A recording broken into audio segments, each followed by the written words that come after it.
Hey everybody, welcome back to A Matter of Life and Maiden, the podcast of the Beast. I'm your host, Joe Labriola. And I want to jump on now and kind of do a little bit more in-depth review of the Run for Your Lives set list and set. After having seen some YouTube footage now the first two nights of the show, the first two shows they played, I just feel like I don't want to say I was a little harsh the first time around. I think I was being initially what I had anticipated and kind of throwing that in there. The fact that there were no prayer songs, which I could take or leave. Kind of like the absence of some deeper cuts, which I wanted to see, like Infinite Dreams. Would have been nice to see To Tame a Land. Would have been cool to see Die With Your Boots On, Flash of the Blade. Have never seen that. The Duelist would have been neat. Still Life. Songs like that would have been really cool to see because they haven't ever played them. Yeah, but after going through and watching some videos and kind of watching every song now of what's been recorded and seeing some stuff that's been recorded, it's pretty damn awesome. I want to say on a positive note, while every time that I've seen Iron Maiden, really up until the Future Past tour, when they started using the digital screens and they started using the digital screens for displaying the eddies and some of the material for the songs to kind of convey the songs, they kind of blew that up from the Future Past tour, and now they're exclusively using it for this tour. I mean, they have this huge, gigantic screen in the back, and there's pros and cons with that.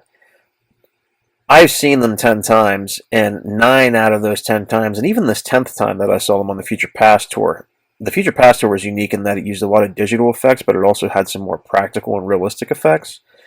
This tour seems to be a lot more digital than before. There's still practical effects. There's a walk-on Eddie. There's still, and he looks like the Run for Your Lives tour Eddie. I mean, he's a mixture of the first 9 albums, basically, all the Eddies from the first 9 albums. So it's really cool.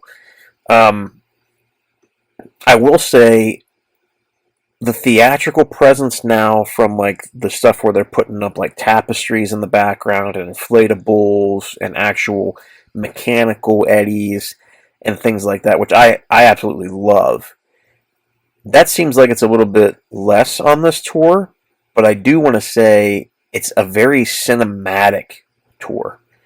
Watching some of the videos on YouTube and like Instagram and seeing some stuff on Facebook and watching people when their recordings of these songs or the shows they were at in Budapest, I mean, it's almost like you're watching a movie while the band is performing. I mean, it's a really cinematic concert, and it always has been theatric. But I want to make the distinction between a theatric concert versus a cinematic concert. This is very cinematic.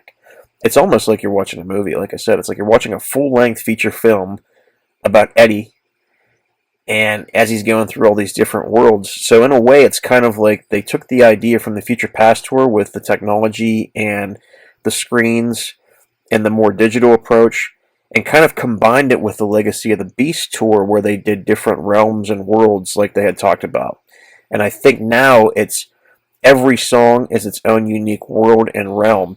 And what I mean by that is if you go to YouTube and you watch some of these videos, let's say, for example, when you went to the Somewhere Back in Time tour in 2008, if you had that opportunity, the entire stage set was like the original Live After Death set based on the Power Slave album. So it was an ancient Egyptian set with Egyptian hieroglyphics, mummies and sarcophagi on the stage, the Eye of Horus on the concert venue floor, like on the stage floor. See, now it's not like that. Now for every single song, what they've done is they have this big, gigantic screen in the back, and then the actual stage set changes with the song too, because the stage set is made up of digital screens now too, along the sides, along the back, and the gigantic screen in the very back. That's like the back of the concert where they would normally put the tapestries. Now, like for instance, when they play Wasted Years at the end, everything has a Wasted Years motif, the entire stage set and the screen in the back. Power Slave has the Power Slave set. It's ancient Egyptian hieroglyphics and the Power Slave set in the back. Killers has the Killers background, and then it's like the Killers album with some brick walls and like urban environments. It's very awesome that they can change the stage set digitally song for song now. So that's a new and improved thing that they've never done before. That's brand new tech. And like I said, I feel like watching it, it's a combination of the Future Past Tour ideology where they went more digital with the screens, and kind of like the legacy of the Beast motif where they're giving you different realms as you go. Now every song is its own realm. Every song has its own stage set, basically. And that's pretty damn awesome. Another thing I kind of failed to mention when I talked about the set the first time was the big four from Power Slave are on here too. You figure Power Slave turned 40 in 2024, which was last year, but they were still coming off of the Future Past tour. So again, this is almost like, I know I talked about in my initial reactions was it was almost like a Killers themed tour. Now that I know that Ides of March is taped and it's not actually played, and then it goes into Murders in the Rue Morgue and they play Killers. Now I know that it's not, and Wrathchild. Now I know that it's not super Killers heavily themed. It's actually more themed with Power Slave. But the thing that's cool about this set is you get a little bit of everything. And while I would have rather seen some deeper cuts from other albums, I mean, I can't sit here and argue and say that it's not awesome to see Rhyme the Ancient Mariner, Seventh Son of a Seventh Son, Murders in the Rue Morgue, and Killers in the same set with Phantom of the Opera. That's a huge thing. So I forgot to kind of mention that last time when I talked about this and my initial reactions in episode 43. This set is also kind of giving you a, hey, it's our 50th anniversary, but it's also the 40th anniversary of Power Slave. We didn't get a chance to do a 40th anniversary tour because we were doing Future Past. And they lost a couple years for COVID too. They might have done it that way, but they lost a couple years. So I give them credit for that too. Kind of sneaking that in there. 40 years of Power Slave, 50 years of the band. And then also, this is interesting too, I was just realizing this when I was kind of going through the set list. Fear of the Dark, normally in every show that I've ever seen them, comes right before Iron Maiden, right before they head into the encore. So it's like Fear of the Dark, Iron Maiden, and then the 3 songs for the encore. Now Fear of the Dark is part of the encore. And I think that's the first time in a long time that they've actually done that. Or, since I've seen them, since I've been a fan, probably since the reunion. Those are some tidbits I wanted to point out about it. It's actually larger than life, and it's awesome. And after having some time to digest it now and actually see some of the footage and watch it, because initially all I reacted to was just the actual set list. I saw nothing really video wise besides like a clip that was like 30 seconds that I saw on Instagram when I was on my break at work of Bruce kind of singing with the new Eddie coming out, the walk on Eddie coming out, and that was it. I didn't really get a chance to see really everything, but now that I've kind of seen it and saw some videos and stuff, I think it's pretty damn awesome. Another highlight I want to talk about is Simon Dawson. No one, and I want to put this on the record, nobody will ever replace Nico McBrain. He is one of the greatest drummers in the world. He's my personal favorite drummer of all time, and I mean I'm talking about like.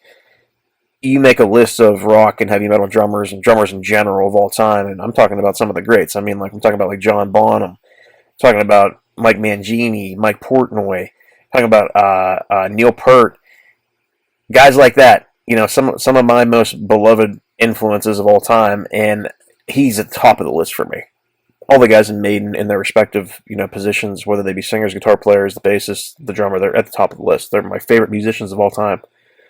He can never be replaced by anyone, period. And with that being said, I think Simon does the songs justice and he plays them to the best of his ability that he can. And I think he does a hell of a job, an excellent job. And you imagine the pressure of stepping into those shoes. Like, arguably the greatest drummer of all time that you're trying to replace, and one of the most iconic, if not the most iconic and loved and most revered heavy metal bands ever. And you're playing, a gigantic venue in front of, 40 or 50,000 people.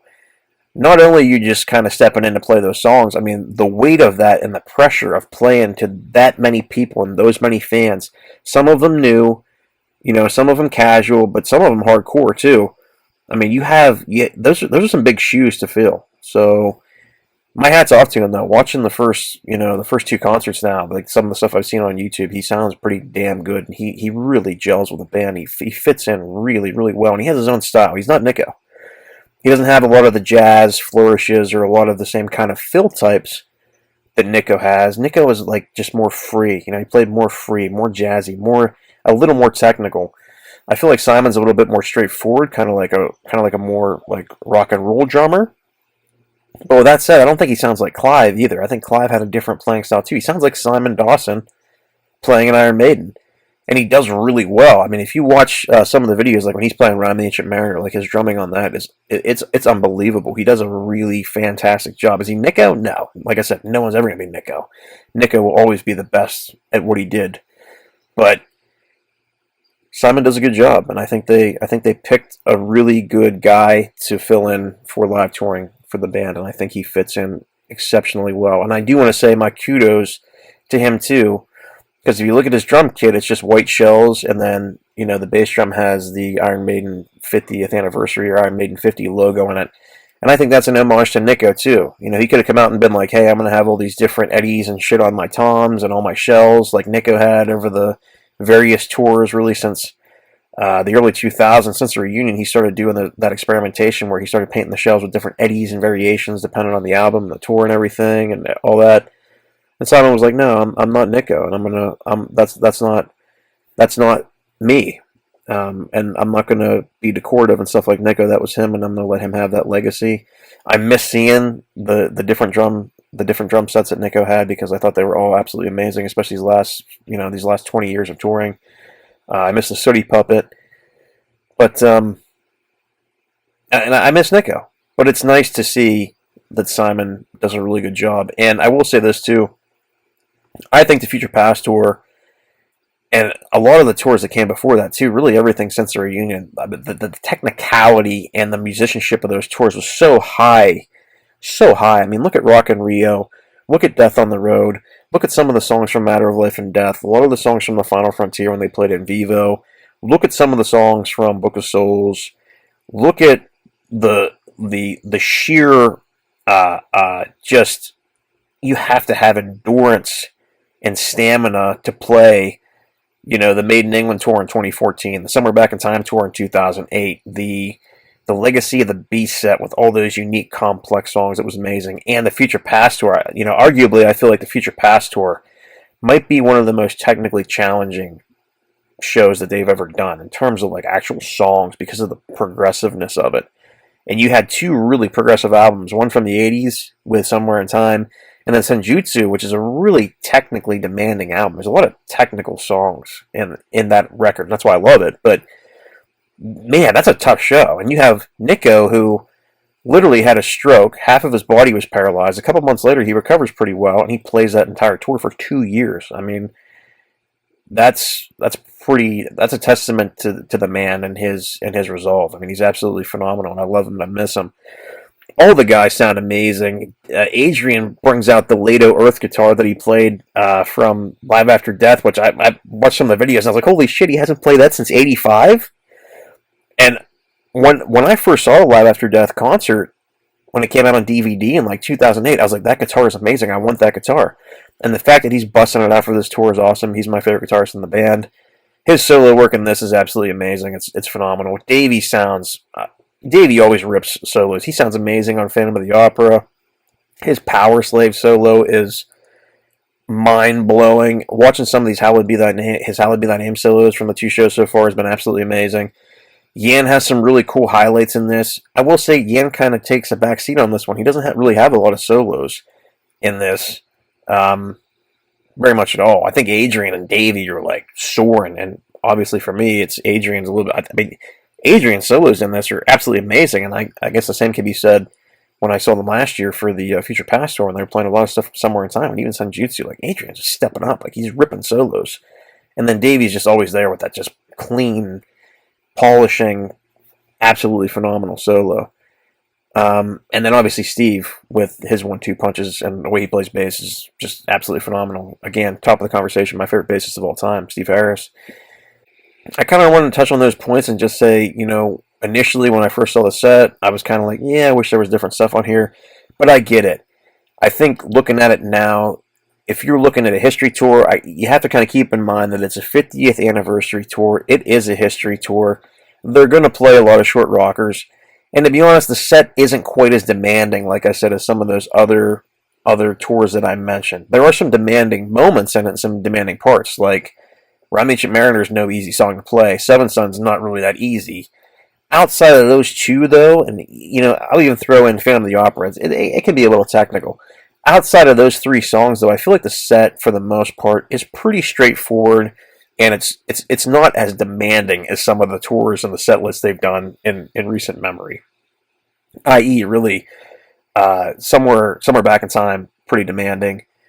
Even when they did Final Frontier North American tour, when they played 4 songs from Brave New World, 3 from Dance of Death, 2 from Matter of Life and Death, and then Eldorado, I feel like that was more challenging musician, like playing wise, than a lot of the songs that played were more challenging than this. And I think really every tour before this had a little bit more challenging songs. But what they did, and it's a testament to them, what they did is, this is a 50th anniversary tour. They're going to play Wasted Years. They're going to play The Trooper. They're going to play Aces High and 2 Minutes to Midnight. They're going to play Number of the Beast, Hallowed Be Thy Name. Songs like that, they're going to play them. So they're people coming out to this show, I mean, it's kind of a sign to say, like, hey guys, this is our 50th anniversary. People who have never seen us before, we want to give them songs that they want to see. So I get that. And like I said in the first episode when I was talking about the Run for Your Lives tour and the set list, I am a little greedy because I've seen a lot of these songs multiple times, and I want to see stuff that they haven't played. I want to see the deeper cuts that I haven't seen yet. But I got to take a step back and be like, well, this is a 50th anniversary tour. They're playing this stuff for casual Maiden fans and new Maiden fans who have never seen the band before. But at least we're also getting some gems on there, too, for the hardcore Maiden fans. Like the fans who have been fans for... I've been a fan for 20 years, over 20 years now. So fans like me are still getting those epics. We're getting Rhyme. We're getting Seventh Son of a Seventh Son. We are getting Phantom of the Opera. We're getting Murders in the Room. We're getting Killers. Stuff I'd never seen before. So you have to have a nice balance. Well, I would love to go see an entire set list of all epics and deep cuts I'd never seen. The reality is, if they want to sell out arenas and they want people to come and buy the tickets, they're going to have to play the popular stuff too, and the stuff that's more casual. They're going to have to play Run of the Hills. They're going to have to play The Trooper, Wasted Years, Fear of the Dark, 2 Minutes, Aces High. But songs I mentioned, like, they're going to have to play them. So if you look at it from that perspective, and they're trying to please everyone, while the set list might be a little more generalized than it has been in the past with several tours, I think if you're looking at it from that perspective to please casual, new, and hardcore fans, it's a pretty damn good set. So I'm going to give them credit for that. And again, everything about it is awesome. Simon sounds great. All the guys in the band sound absolutely excellent. They're so tight playing together. They sound really, really good. It's a more cinematic show than ever before, while I do like the practical stuff because I've been a fan of that forever. In a way, Iron Maiden always evolves, and they always do things and try to experiment and make things better. And I think the cool thing about it is every single song gets its own basically stage set and gets its own little realm, and that's awesome. So kudos to them for that. It's like watching a freaking Iron Maiden movie on stage, which is pretty kick-ass when you think about it. Outside of that, I'm going to step away from talking about the Run for Your Lives tour and kind of talk about this portion here. Today is the 25th anniversary of the Brave New World album, and it happens to be one of my favorite Iron Maiden albums of all time. I love it, and I actually listened to it today for a little bit on the way to work, a little bit on my lunch break, and a little bit on the way home. So I listened to the whole record, and man, is it so powerful. And I really, really hope, I don't know what they're going to do down the road here, but it would be awesome to see what they have in store. If they do a new album in 2027, or release a new album in late 2026 and tour with it in 2027, 2028 would be awesome. And then if they did a 2029, 2030 tour, and I think that's what will happen. I think they'll do an album tour in 27, 28, and then in 29, 30, they'll do basically the reunion albums tour. Because here's the thing. This tour, Run for Your Lives, is the first 9 albums in their career. If they release a new album in late 2026 or 2027, that's going to be 18 studio albums total. So they're doing the first half now. They're going to do the second half and maybe a tour in 2029, 2030. That would be Run for Your Lives tour is the first 9 records from Iron Maiden to Fear the Dark, and then In 2029 and 2030, it'll be the second half of that, the second 9 albums from the reunion, 2000 to the present, which would be Brave New World, up to and including the new album, whatever that may be, if they were to release that. So it would be 9 albums then. It'd be 18 albums total. First 9, second 9. And I think, there's probably a likelihood that's what they'll do. That's what they'll do. We're probably not going to see Rhyme again. We're probably never going to see Seventh Son again. And then we're probably not going to see a lot of these songs. And that's another reason why the Run for Your Lives tour is kind of special, because they're going to have to play some of these popular songs and some of these deeper cuts, because they're probably not going to play them again. Because if they do a tour that includes Brave New World to the present, which may include the 18th studio album, whenever that's released, they're probably going to be playing like Wicker Man, Passchendaele, Different World, more of the stuff on the newer album side. So they're gonna probably, maybe 2 or 3 songs from the old stuff, like Iron Maiden. They'll play maybe Fear of the Dark, maybe Number of the Beast. Who knows? But it's the majority of the bulk of this next tour, whatever it shall be, will be all new stuff. And by new stuff, I mean reunion to the present stuff. So Brave New World to the present. Again, I just wanted to hop on here and kind of go a little bit more in depth about the set list for the Run for Your Life set, talk about the actual stage set and the production, talk about Simon, talk about how all the guys sound, how they're playing, and kind of just tip my hat to Brave New World because it's 25th anniversary, and talk about what I speculate for the future and the potential 18th album coming out and a tour with that, and then a follow-up tour after that of those 9 albums. So what do you guys think? Do you think after the Run for Your Lives tour there's going to be an album tour, and then they're going to do a second tour with the 9 albums? The second half, basically, of their catalog? So the first half of their catalog and then the second half of their catalog? I think that's what it's going to look like. But anyway, I'm very excited to see this tour. I live in the States, United States, so I hope they come over here and they can play in 2026. After seeing some of the footage that they did in Budapest, I love them. I want to see this tour so bad now. I really am itching to see it. Some of the stuff they did. I'm fortunate, as a guy who loves the epics, I'm so thankful to sit here and say that I've seen some pretty damn good stuff. Somewhere back in time, I saw Rhyme the Ancient Mariner, Power Slave, Aces High, 2 Minutes, Wasted Years, Revelations. I mean, so much stuff. On the Final Frontier tour, I saw some really great stuff in the Dance of Death epic. I saw the first 4 songs they played from Brave New World. I saw Blood Brothers, Wicker Man, Brave New World, Ghost of the Navigator. Absolutely amazing. Reincarnation of Benjamin Brieg. Then, just Eldorado. Final Frontier is the only really record I haven't seen epics from. Book of Souls tour, Red into Black, was absolutely amazing. Seeing the Book of Souls title track was phenomenal. Those 2 songs were just so good. If Eternity Should Fail was awesome. Death or Glory. The list goes on. And then after seeing that, they had Legacy of the Beast. Saw Sign of the Cross. Never thought I'd ever see that song. Saw The Klansman. Never thought I'd ever see that song. Saw a lot of stuff from Peace of Mind I never thought I'd ever see. And Flight of Icarus. And Where Eagles Dare. And we got the Trooper and Revelations again. A lot of really cool stuff in that set. And then most recently, just in November, I saw the Future Past tour. And man, Alexander the Great, never thought I'd ever see that song played ever, live ever.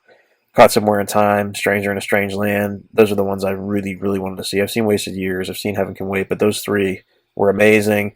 And then the songs from Senjutsu that I hadn't seen previously were unbelievable. Hell on Earth was awesome.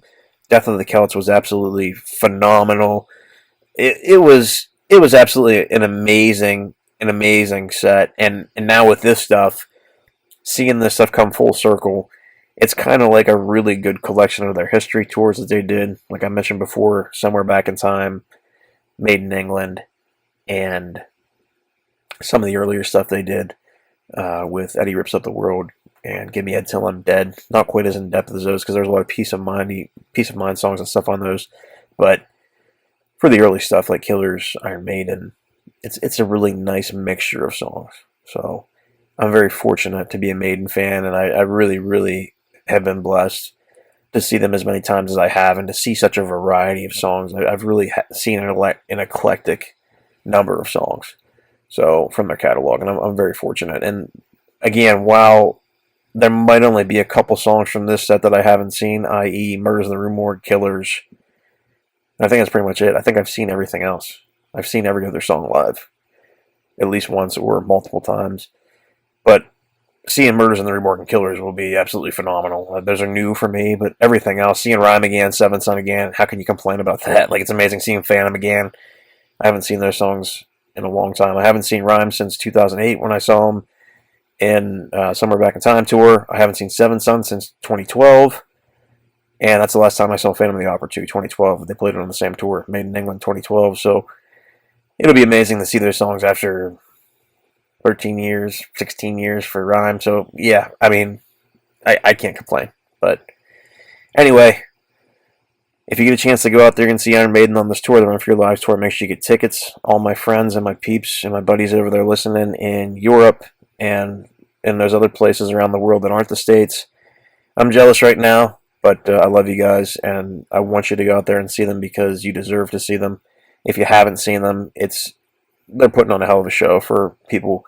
You know, like I said, I got to talk about this too. I saw Iron Maiden the first time on Somewhere Back in Time, and I was so elated to watch that concert. And they're kind of recreating that in a way, but throwing in some other stuff for new Maiden fans or first-time fans who had never seen them. So in that regard, I have to kind of take myself back to when I first saw them and be like, holy shit, you know, if I was seeing this set for the first time, would I be happy? Absolutely.